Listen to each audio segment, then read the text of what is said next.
Really tough result for our team. I was really proud of how hard we played. I thought we played with a ton of effort.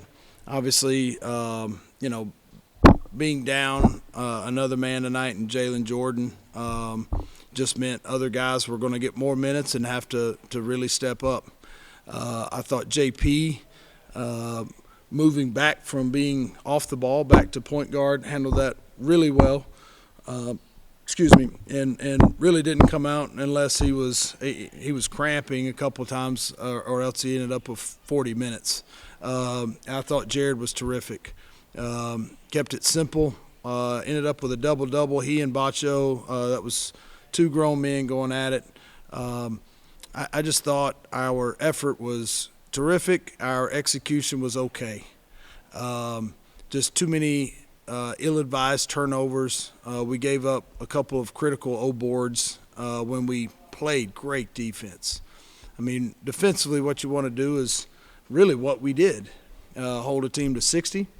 They shot, percentage-wise, 36% from the floor. And outside of their main guys, we talked about their three-headed monster of Bacho, Crawford, and Chavez. They end up 14, 15, 16 points. The rest of their team's 3 for 20 from the floor. That's why they end up with 60. But we had some play execution mishaps. Some of that with moving pieces. We found out yesterday that Jalen wasn't going to play today. So some of the things you prepare for a week to 10 days become a wash 24 hours before the game. But still our ball care, whether it's shot selection, play execution, and turnovers, just wasn't at a high enough level to win the game. Questions? I think in the second half, after y'all led with about 12 minutes to go, there was a 5-minute scoring drought. I mean, there was another 4-minute scoring drought shortly after y'all got a bucket to break that one. What really led to those prolonged periods of time in the second half where there were times where there were some of those play mishaps, turnovers were in that period. Shot selection in that period. You're just not going to make ill-advised shots very often. We had two or three questionable ones in a row, and then a couple of play mishaps. You just don't call a play, run it wrong, and score unless you've got by far the best player on the floor. And it wasn't like there were a ton of them. But at the end, when it's a 3 or 4 point game, those add up. I know a couple of those turnovers maybe were worse than others, but are there times where you'd almost rather try and throw it ahead and get a quick one rather than pull it out and maybe run half-court offense? Sure. The unfortunate part is at halftime I'd have to see what the final numbers look like for us, but we had it in the first half. We were 2 for 7 in transition as far as making shots. Well, 3 of those were turnovers. We were turning it over in transition. I know late we got a rebound down 6 and tried to hit Jared over the top. They stole the ball, turnover. So you've got to try to get out to your point, Calvin, and play advantage basketball. 4-on-3 is better than 5-on-5. 3-on-2 is better than 5-on-5. Tonight, in some of our opportunities to get to 3-on-2 and 4-on-3, we turned it over, and just can't do that and win. La Tech's a really good 2-point defense. When you have a guy like Jalen who's out and you can't really stretch it, what do you have to do when you have to force it into the lane? Yeah, that becomes an issue. It's a great point. Our best 3-point shooter was missing versus a team that's a really good 2-point defensive field goal team. You need somebody that can really stretch the floor out to make some of those twos a little bit easier. I thought that between JP and Jared, we got a lot of good twos. JP was kind of the one guy for us that was able to get downhill and make plays at the rim. Jared was getting a lot of low block touches tonight. Outside of that, I think we were 4 for 25 for the rest of our team because they make it tough on you. And so that's why I say when you're playing a good defensive team like that, you can't gift them stops. Well, you're gifting them stops when you turn it over and you mess up plays.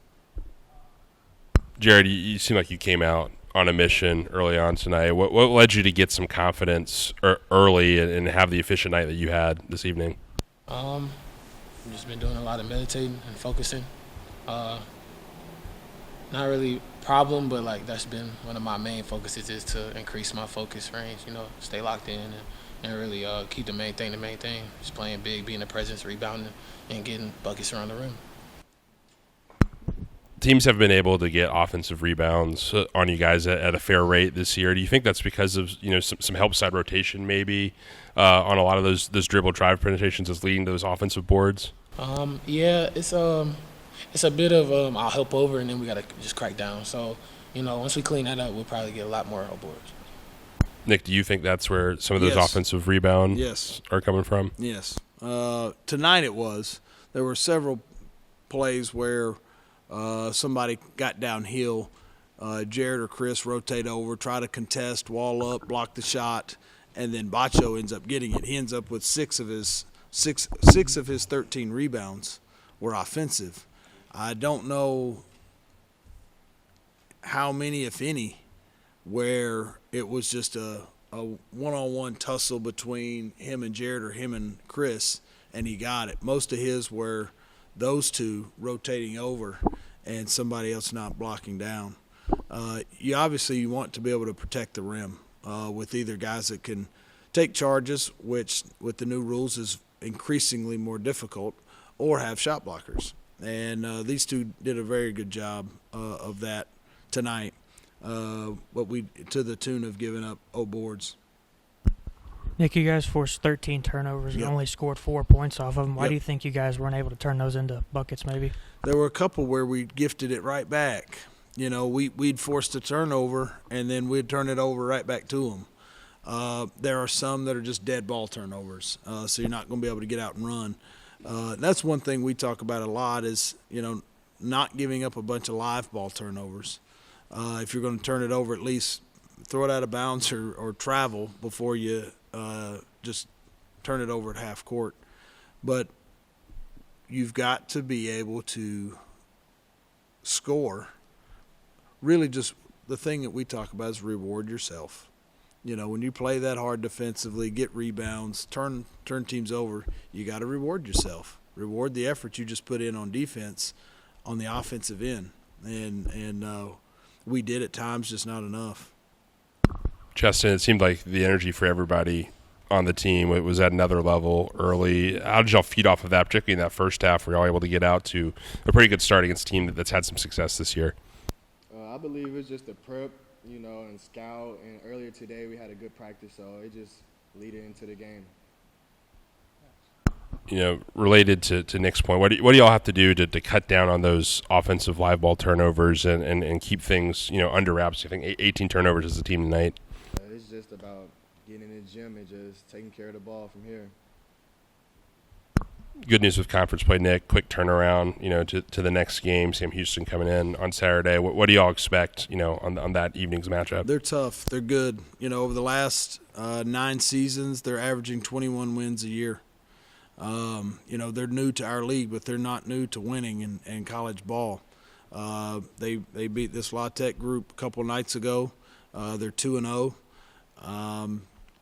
Chris Mudge is a new coach for them. He was an assistant there for a long time for Jason Hooten, who's now at New Mexico State. So he knows their program. They're good. They're good. That's why they're 2-0, and we'll have to play well. Thank y'all. Appreciate it.